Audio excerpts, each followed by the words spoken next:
Denne Coach.net video viser, hvordan man kan gå ind og lave opsætning på en side, altså skifte farverne. Jeg er inde på hjemmesiden nu, der lige nu kører med et meget lyst baggrundsfarve herude, og har en sådan lidt blålig farve til at styre top og bund af siden. Hvis jeg lænder ændrer i farverne, så går vi ind i administrationen, klikker op under opsætning og vælger design.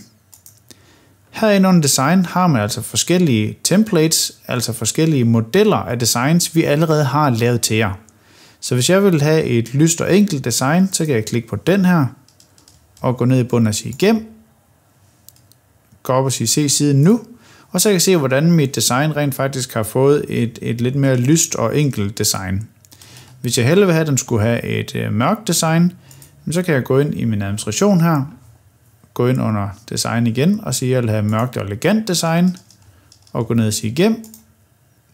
Det var det. Så meget enkelt kan man altså skifte mellem de her forskellige standard designs, som vi nu har lavet, og nu kan jeg se, hvordan hjemmesiden har fået et mere mørkt design at kigge på. Så man kan altså meget enkelt gå ind og vælge nogle forskellige farvetemaer, som allerede er valgt i systemet. Jeg kunne også, hvis jeg ville tage et udgangspunkt i mørk og elegant, som det her testdesign her lige ser ud til, og så kan jeg faktisk selv indstille hver enkelt lille farve individuelt.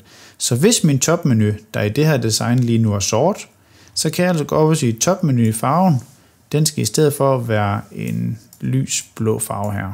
Sådan der. Og man kan faktisk preview det her med det samme og se, hvordan det ser ud.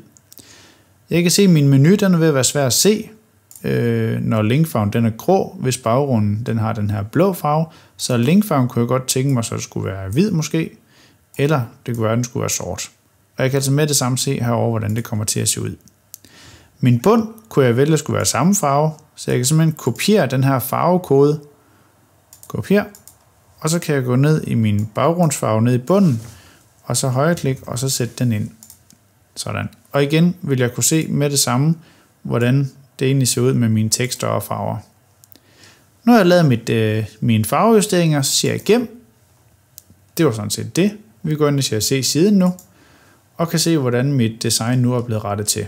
Så på den måde kan man altså nemt gå ind og vælge nogle standard forudvalgte designs, eller gå ind og justere det fuldstændig, som man kunne tænke sig det.